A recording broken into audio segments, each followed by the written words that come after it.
近年部分賽馬國家對限制騎師陣上用鞭嘅規定爭議不斷，而香港馬會今季都正式加入實施新嘅用鞭規例，規定騎師陣上用鞭嘅方式同埋次數。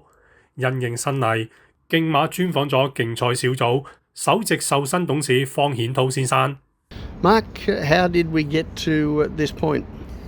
We got to this point through a consultation process being conducted with our jockeys, trainers and other participants, including our owners, and we've sought their views in terms of how whip restrictions would look in Hong Kong, and the restrictions that we put in place this season have essentially resulted in a limit to the number of strikes a horse can be given before the 100 metres, where it must be used in non-consecutive strides. And that's to allow the horses a chance to respond to the whip use when it's applied in the early stages of the home straight.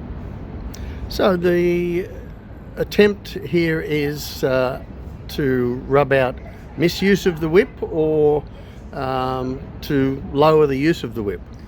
Well, it's a number of things. The first thing is to obviously limit the number of times a horse can be struck with the whip, but one of our main focuses is to give the horse a chance to respond so that when the whip's applied, the horse is able to get a chance to respond to the way that it's being used on the horse, and we think that's a more measured approach to the way in which the horse can be encouraged to improve into the race.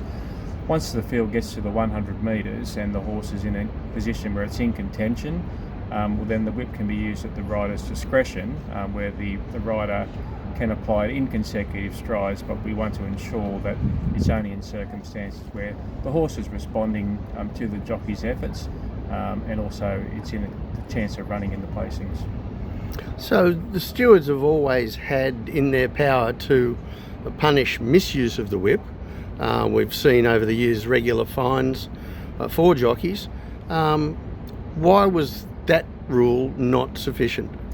Well, the rule was sufficient in terms of horses that were out of contention, and certainly when horses were not responding to the whip, there were penalties issued previously, and the rules were sufficient in those circumstances to allow the rules to be exercised. But when we talk about this season, what we're really about is giving, as I said earlier, the horse a chance to respond to the whip use, and what we want to encourage is jockeys to be horsemen and to push their horses hands and heels, use the whip as a tool of encouragement to have the horse improve into the race, and not a situation where a horse is struck on every occasion before the 100 metres. And one of the main focuses is also to endeavour to reduce the amount of interference in a race, and so that trainers, jockeys and owners get a fairer run for their money, and punters to that effect. If you have a bet on a horse that is less likely to receive interference, and it's got a better chance of obtaining the best possible placing in the race.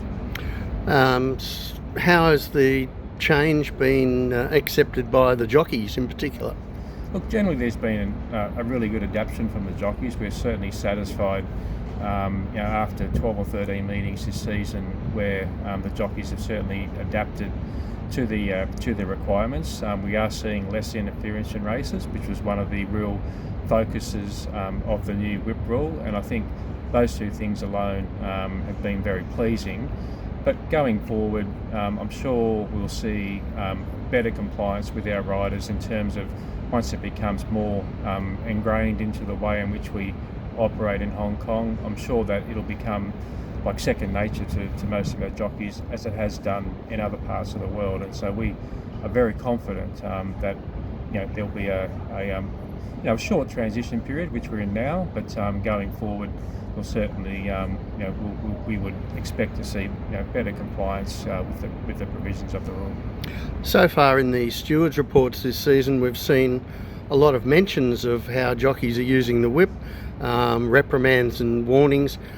We haven't really seen much punishment, but would you expect those warnings and reprimands to reduce over time?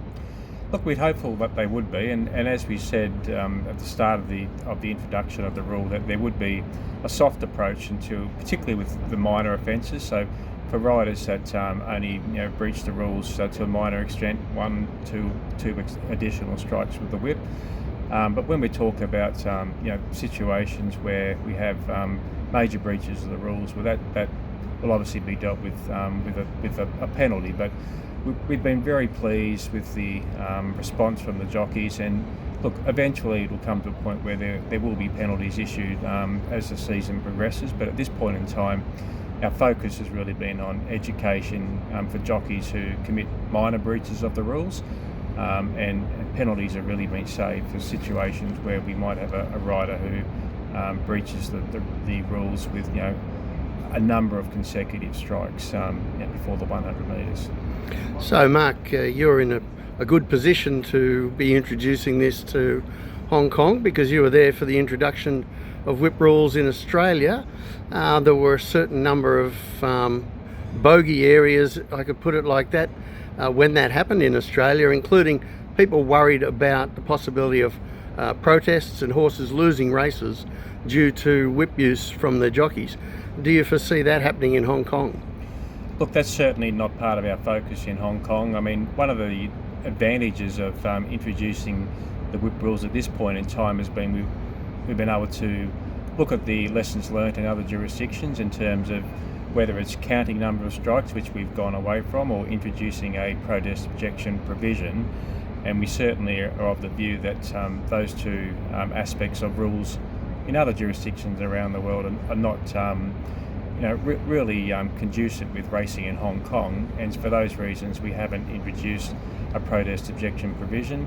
And from a steward's point of view, when assessing those sorts of incidents, it's extremely difficult for the stewards to be able to assess whether excessive use of the whip has resulted in a change would have resulted in a change in the placings, and for those reasons we are not in a position where we're going to introduce protest objection rules in Hong Kong. Has there been any thought of modifications to the whip itself as part of this change? Look, the padded whip was introduced many years ago, not just in Hong Kong but in other jurisdictions around the world.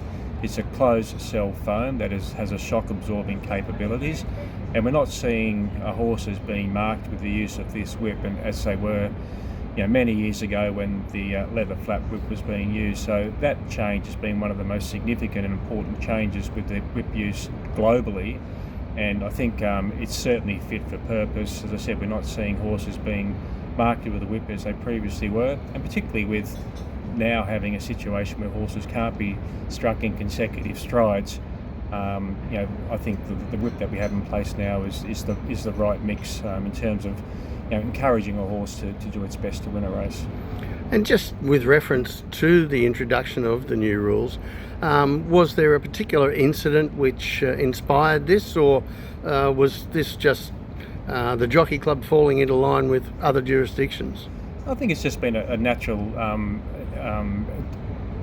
progression in terms of the way that Hong Kong racing has been structured. It's obviously a highly competitive environment where jockeys are always doing their best to get the extra effort out of their horse to win a race. But I think globally and in Hong Kong, what we're seeing now is the involvement of jockeys who are really are horsemen, and they are able to get the best out of their horse, not by just using the whip but through good horsemanship skills. And I think by limiting the whip, getting the horse balanced, giving it a chance to respond to the hands and heels riding, that's been really the main focus of the Jockey Club, and reducing the amount of interference that we've had in races in recent years. And so far we're very pleased with the outcomes of having less interference in races. And have you noticed any changes to the way any particular jockeys ride? Maybe jockeys who were well known for whip riding before, are they riding differently?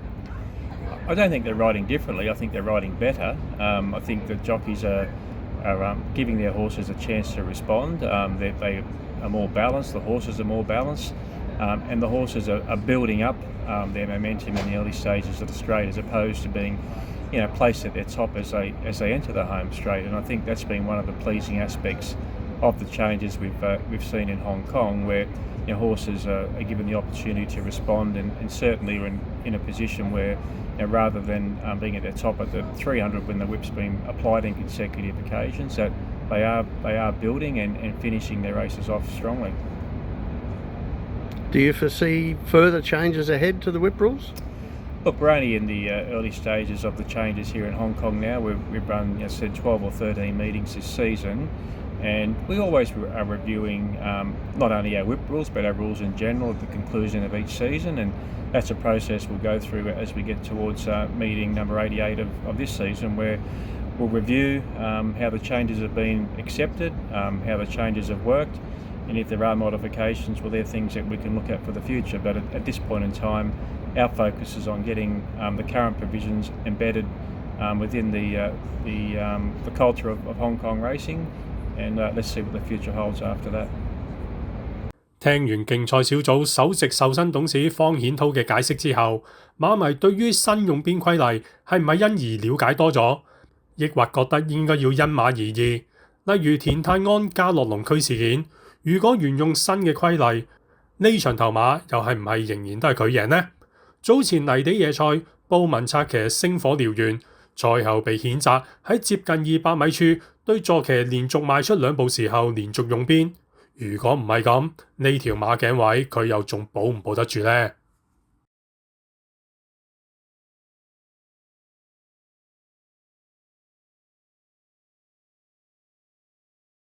Yeah, mate, as I've said before, I don't agree with the whip rules. I don't think it has changed the perception of racing anywhere, for that matter. And I don't see how being able to hit a horse 5 times in a race, 10 times in a race, or 30 times in a race is any different. The fact is we're still allowed to hit them. So it's a little bit hypocritical. You know, if there's such a bad thing, then you shouldn't be allowed to use it at all. And in our case here, the optics haven't really changed.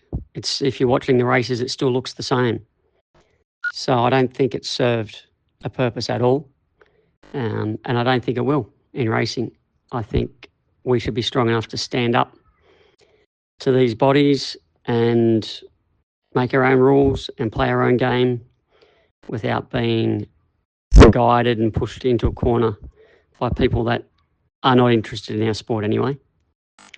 And it's very hard for us to adjust to the whip rules as quickly as we've been asked to because of the muscle memory, having ridden a certain way for such a long period of time, then been asked, you know, within 4 to 6 weeks to change that style is quite unreasonable. I think the grace period should go on for longer to allow us that time to adjust fully, because we've got so many things to think about when we're out there in a race. We're trying to be competitive, we're trying to win, we're trying to navigate a path through the field, we're trying to keep the horse straight, we're trying not to cause interference. There's a lot going through our minds, and then to be sidetracked having to think about the whips and how many times we're hitting the horse, it can become a bit much, and it takes your focus away from what really should matter, which is the safety of the riders around you and obviously trying to win the race.